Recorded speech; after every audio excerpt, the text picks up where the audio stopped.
그럼 이제 각종 알레르기, 이제 알레르기 이것도 예민한데 사실은 이거 아토피 전 단계가 우리가 알레르기 증세다 이렇게 보면 되거든요.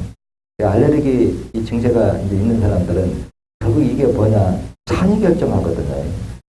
흔히 우리가 음식 먹으면 어떤 사람은 고등어 먹으면 몸에 막 두드러기가 막 일어나요. 또 땅콩 먹으면 막 두드러기가 일어나요. 그럼 이 공통점은 뭘까요? 무슨 얘기냐면 그 음식 속에 산이 강산이 나온다는 얘기예요. 제가 보면 영양 칼로리가 높은 음식일수록 소화시키는 과정에서 배설물인 질소가스가 강산이 나온다고 그랬죠. 칼로리가 낮은 걸수록 약산이 나오고. 그러면 알레르기 증상이 있는 사람들이 채소를 우리가 익혀서 많이 먹는다. 그러면 증세가 완화될까요? 전혀 변화가 없을까요? 완화돼요. 근데 그 기능이 산도가 떨어지는 게 넣어주는 영양분이 배설 소화 과정에서 산도가 낮기 때문에 완화시키는 효능이 있는 거지 신장이나 간 기능이 회복되는 효능이 있겠냐면 아니다 이 소리가 나오거든요. 그러니까 등푸른 생선은 어때요? 불파지방이 많다 소리죠? 네. 등푸른 생선은 땅콩도 어때요? 거기 기름이 엄청 많죠. 저도 땅콩 속에는 뭐가 있냐면 땅 속에 있으면 곰팡이균이나 이런 세균들이 지 몸을 못 뜯어먹게 하려고 하면 어떤 성분을 지녀야 돼요? 독성분을 지녀야 되겠죠. 그래서 이 산에 의해서 과민 반응이 일으키는 게 땅콩 알레르기 아니면 생선 먹으면 알레르기 부드러기 현상 이게 일어나거든요. 그럼 이게 이제 산이 주범이에요. 그럼 이렇게 진단하다가 하면 산에 대한 이게 과민 반응인데 이거 심하면 이 알레르기 쇼크가 일어나가지고 심장마비로 사망하는 경우가 있다고 그래요. 여러분들도 언론을 통해서 들어보긴 들어봤죠. 네. 알레르기 그 과민 반응에 의해서 심장마비가 일어나는 수도 있다. 그 산에 의해서. 근데 저처럼 이렇게 바라보면 과연 알레르기 증세가 있는 사람이 8번, 5번, 30번을 빼주면 땅콩이나 고등어를 먹고도 알레르기 반응을 안 일어나게 하는 치료 효능이 있겠느냐 하는 거죠. 저는 90% 이상 완치한다고 봐요. 그래 이거를 자꾸 우리가 알레르기 증상이 있으면 체질론으로 접근할 거냐, 그런 체질이 된 게 장기의 기능이 떨어진 합병증으로 볼 거냐, 이게 상당히 중요하거든. 그렇죠.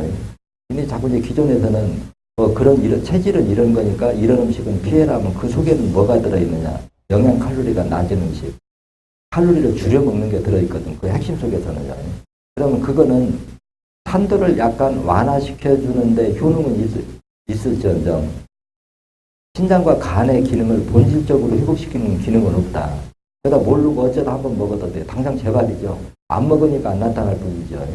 그래서 궁극적인 우리가 원천 치료라고 하는 개념 자체도 보고 또 이것도 돼. 제가 이런 뭐냐면 땅콩 알레르기나 고등어 등푸른 생선을 먹으면 알레르기 반응, 땅콩 알레르기 반응이 일어나는데 우리나라뿐 아니라 지금 미국에도 이런 환자가 많은 걸로 알고 있거든요.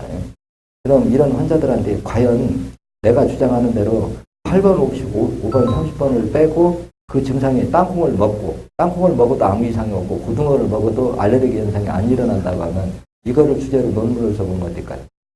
학자들이요. 그러면 지금 내가 이렇게 얘기하는 건 가설이고 그렇게 되면 정설이 되겠죠. 근데 정설이나 가설이나 따지고 보면 나 같은 사람들이 이미 임상을 해서 거치고 난 후에 지금 여러분들한테 이렇게 하는 얘기지 내가 해보지도 않고 이렇게 자신 있게 얘기할 수 있을까요? 그건 아니겠죠. 여러분이 생각해도요. 그래서 이게 뭐 알레르기는 이제 두드러기도 그래요. 두드러기 이제 우리가 알레르기 두드러기 하면 알레르기 두드러기는 거의 동시에 같이 일어나죠. 그러니까 두드러기가 일어나는 건 어때요? 산도가 높아진 산을 농도를 그렇게 희석하기 위해서 수분을 끌어모으면 어때요? 두드럭두드럭 이렇게 물이 잡히죠.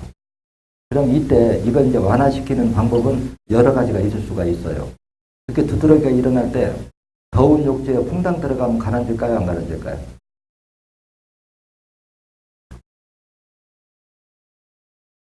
당장 가라앉아요. 더운데 들어가면 왜 가라앉을까요? 혈관이 확장되면 피가 돌아버리죠. 그럼 찬바람만 쏘면 부드러기가 나고 두들두들 일어나요. 찬바람 쏘면은. 그럼 찬바람을 쏘면은 왜 두러기가 날까요?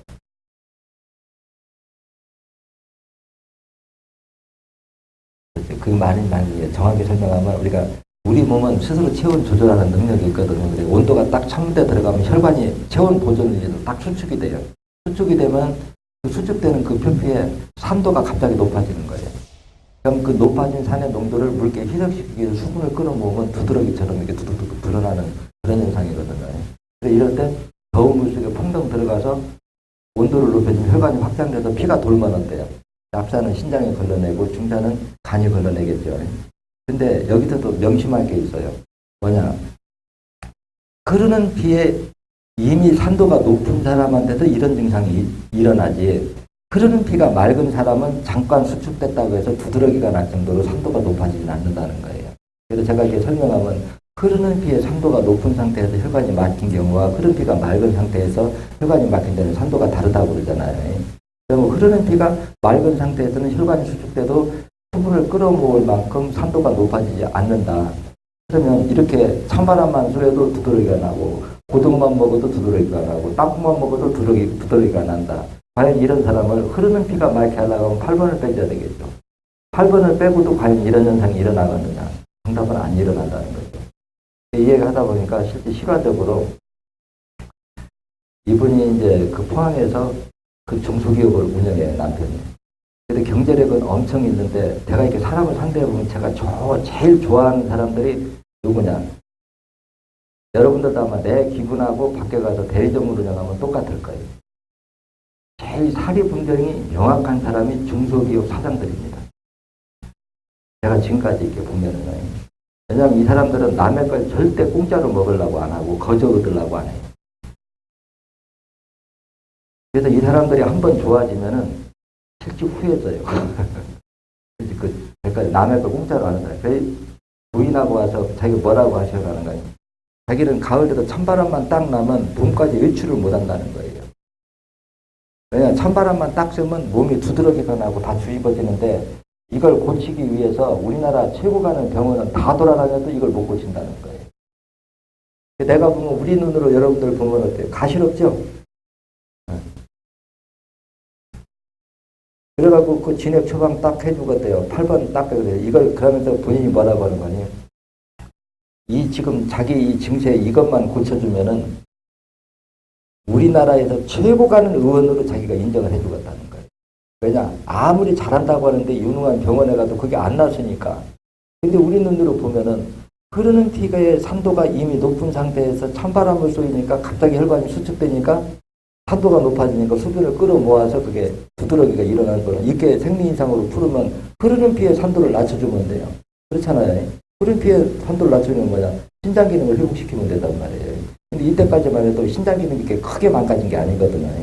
그래서 8번 빼주면 나을 수 있는 확률이 몇 프로나 될까? 몇 프로일 것 같아요? 한 98%는 되겠죠. 적어도.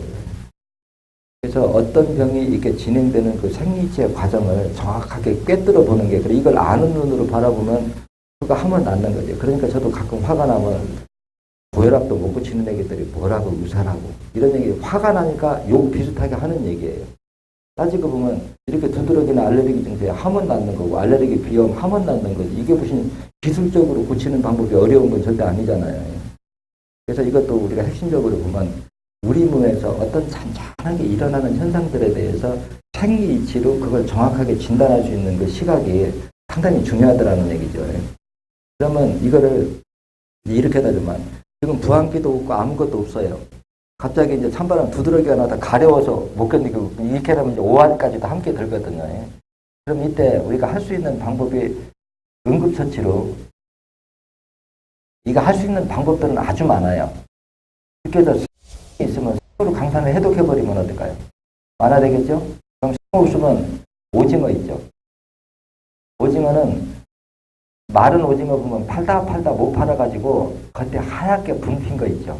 그래서 공기 중에 있는 그 미생물들이 오징어에 붙어서 그놈을 먹고 배설물이 산이 오징어에, 그러니까 오징어를 해서 하얗게 잘 말라가지고 깨끗한 거는 효능이 떨어져요. 빨갛게 쩔어가지고 분이 아주 하얗게 핀 거. 그거를 한 3마리 정도를 냄비에다 넣고 푹 끓여요. 푹 끓여가지고 그 물을 한 컵에서 쫙 마시면 그 젖이 쫙 가라앉습니다. 또 더운 온천수가 있으면 욕탕에 쭉 들어가도 가라앉고요. 근데 중요한 거는 그럴 때마다 이렇게 하면 그 상태는 가라앉아요. 가라앉기는. 근데 이제 궁극적으로 찬바람을 쏘여도 그런 현상을 안 일어나게 해주려고 하면 8번을 빼야 된다. 이렇게 맞아야 되겠죠.